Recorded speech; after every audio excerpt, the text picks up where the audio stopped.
Whirlybirds up on the roof. It's your attic ventilation. They're only good if they spin. So when they applied the foam roof here, they likely got some of that in there, so it's not going to spin anymore. So it needs some repair.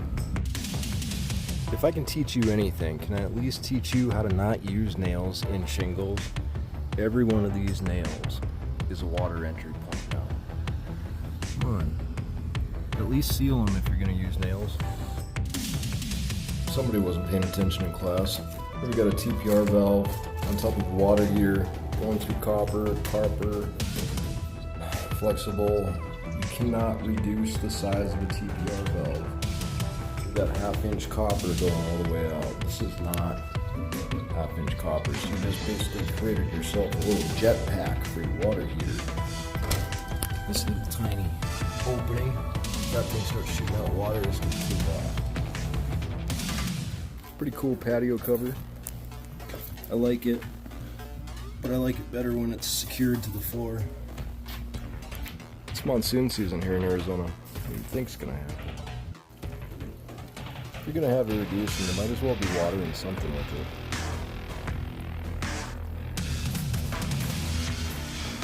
Oh, what a waste.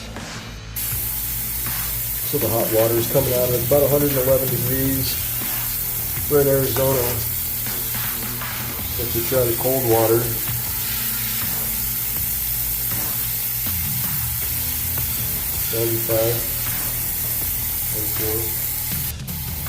I've never been a big fan of barn doors in the bathroom because there's no handle, and if you put a handle here, it's going to hit the wall.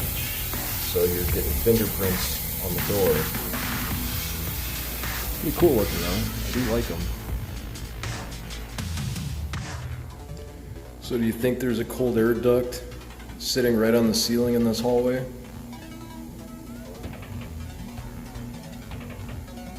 It's the only thing I can think of. This one comes out here. This one goes directly into the bathroom. Cold AC duct sitting right on the ceiling could cause some condensation issues.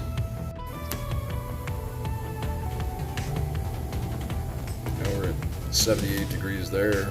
Just a couple feet to the left, we're at 83. A 5-6 degree difference. That could cause some problems.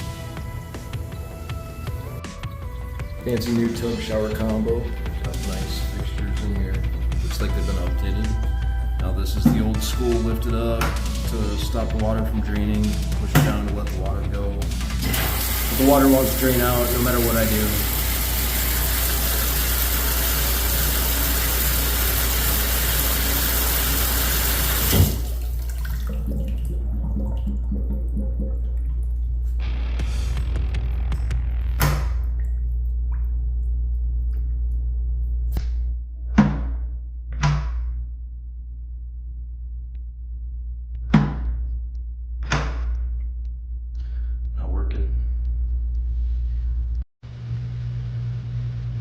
Not only is that air filter damaged, it doesn't even fit. So we're looking at a dryer that's been on for about 10 minutes. The exhaust is going down the dryer vent, this flexible metal material that has several holes in it, being dragged. And while I was on the other side of the wall, I was noticing this red area where the dryer vent actually goes up into the wall, possibly into the ceiling. Follow this over here.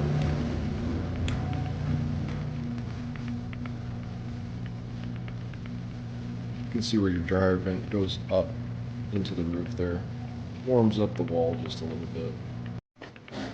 So one of these plug-ins in the outlet should turn this garbage disposal on and off with that switch up there, and then there should be another one that's designed for the dishwasher, which has power, so it's plugged in somewhere we haven't found yet.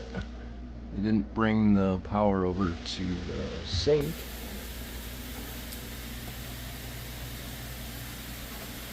So if we turn this on, that turns the top outlet on. And the garbage disposal did not come on at all. but it also turns that outlet on. And the garbage disposal still does not come on.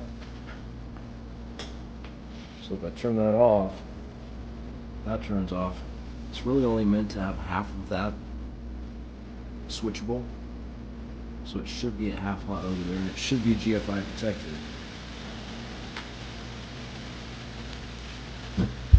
So if I push this button on the top, that's going to tell me if this is GFI protected.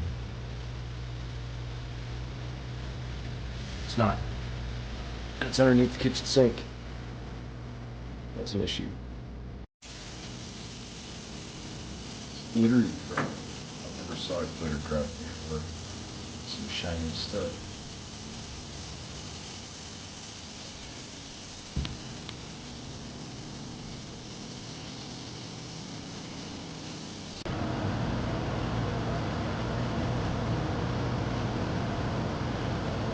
What is going on there? This is one of those situations where you might want to find a shallower fridge. This thing sticks out ways. Not only does it stick out, but it makes these drawers a little more difficult to access.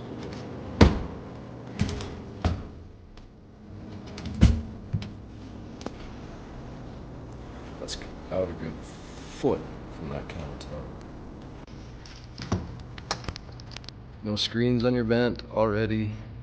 That's the turbine that won't spin, but it needs to be screened off on the inside as well. And that's why. Those are mud dauber tubes. Those are wasps starting to grow inside of your attic. That's why you need a screen on all your vents coming into the attic. Now, I'm not entering this attic, and this is the primary reason. All of the electrical lines are attached directly in front of the attic access hatch, so I'd have to crawl on top of all of these electrical wires just to access the attic. This is not safe. This is not how you do it. The original electrical panel is right there, right below us, so I understand why it's here, but it's not safe. There's a few conditions up here that I'd like to point out. You know, this is old fabric wiring. They used fabric wiring to secure it to the stud. So we've got wiring going out throughout. I would have to crawl over the top of all these wires. Look at how nicely they cut these wires right in against those really sharp metal plates. You know, that's not good right there at all. Anytime those electrical wires are going to ride up on that metal, it's asking for an electrical fire. Your plumbing system in here has been somewhat updated.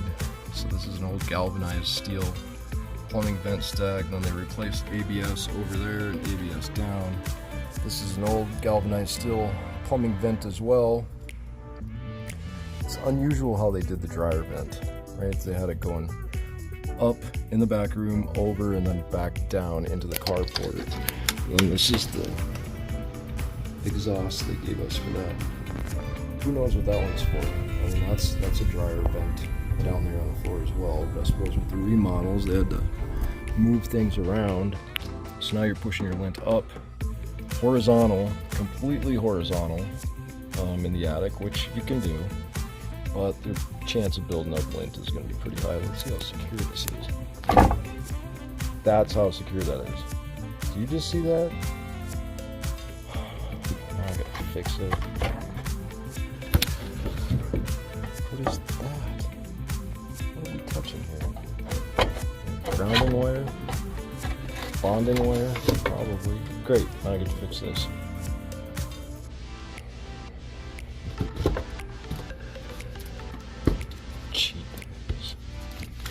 What are you guys thinking? Come on, finish your job. It's so aggravating. Now I'm supposed to test shit. Fix it. I'm not gonna get that on all the way. Get somebody out to fix it. That's ridiculous. Insulation level up here. Not too bad, but it's all original. It's gonna be lacking. I can see the bottom of the trusses, top of the truss, bottom cords. That's a problem. I'd like to see more insulation than that. This insulation is getting old and it's really dirty. It's about time to pull this out and update the insulation, but it's a flipped house. Most people don't mess around with attic spaces when they're flipping a house. Let's see if I can get over there. What's it look like on the back there? Ugh. Ugh.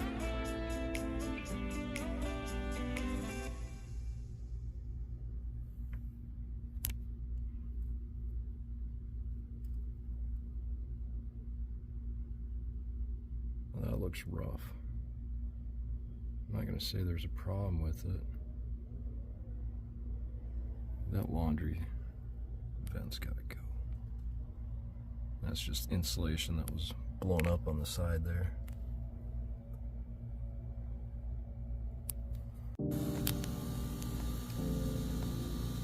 It's a Murray panel. 200 amp max.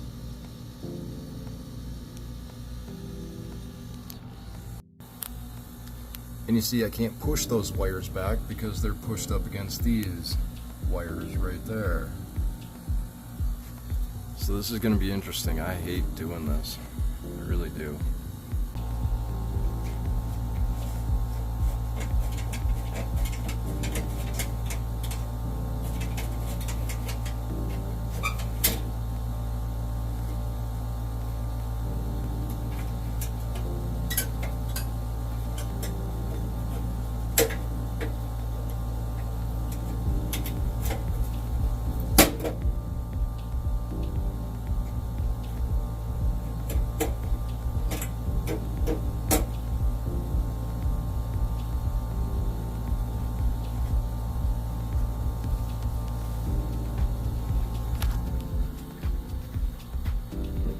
Crappy connection that is. Fully magnetic. Houston. Need 18 inches above the stove up to the microwave. Do you think we have that? I think so. Some of the hinges on the cabinets are a little bit loose. The screw is stripped out on this cabinet. Nice new cabinets too. Then I noticed this door down here was cockeyed off to the side. Took a look at the hinge. It's pulled right out of the cabinet there. So I thought I'd move on and test the stove and see what's going on over here. I'm pretty sure somebody left that door open and it got hit by the oven door. That's so close. I'm sure it was open just a little bit. Somebody pushed it down, broke that hinge. You can't do those style of corrugated vents above the microwave. All this grease from cooking is going right up in there and it's going to collect on all those little ridges and you'll never be able to clean that out. There's got to be a solid rigid pipe above your microwave or vent.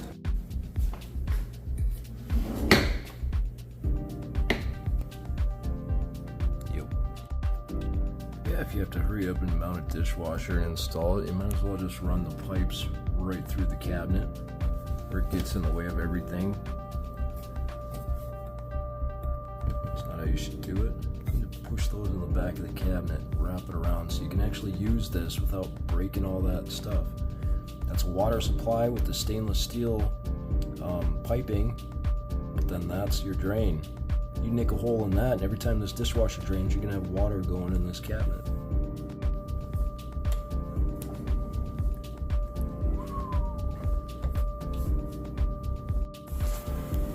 These might have been better if you mounted them the other way. Now they're just smacking into the fridge. Both the top and the bottom one. Personal preference though.